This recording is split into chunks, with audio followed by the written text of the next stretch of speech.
বাজারে সবজির দামে স্বস্তি ফিরে এলেও চাল ও মুরগির দামে অস্থিরতা দেখা দিয়েছে। শীতকালীন সবজির বাজারে প্রত্যাশার চেয়ে বেশি স্বস্তি লক্ষ্য করা যাচ্ছে। পূর্বে যেসব সবজি ১০০ টাকা বা তার বেশি দামে বিক্রি হতো সেগুলো এখন ৫০ টাকার নিচে পাওয়া যাচ্ছে।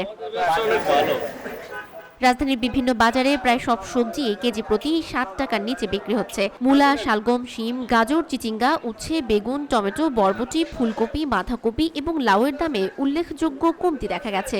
এছাড়া নতুন আলুর দামও কমে প্রতি কেজি ৪০ থেকে ৪৫ টাকায় নেমে এসেছে। পেঁয়াজের দামও কিছুটা কমেছে, তবে রসুনের দাম কিছুটা বেড়েছে।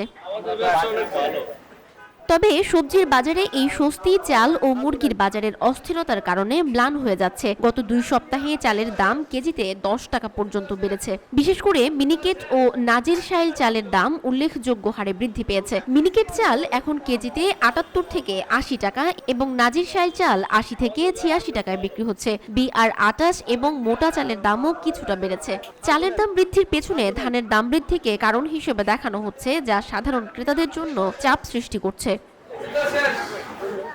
মুরগির দামেও কোনো পরিবর্তন আসেনি। ব্রয়লার মুরগি প্রতি কেজি ১৯০ থেকে ২০০ টাকা এবং সোনালী মুরগি ৩৩০ থেকে ৩৫০ টাকায় বিক্রি হচ্ছে। গরুর মাংসের দামও অপরিবর্তিত রয়েছে, প্রতি কেজি ৭০০ থেকে ৭৫০ টাকায় বিক্রি হচ্ছে। তবে ডিমের দাম কিছুটা কমেছে, প্রতি ডজন ফার্মের ডিম এখন ১৩০ থেকে ১৩৫ টাকায় পাওয়া যাচ্ছে।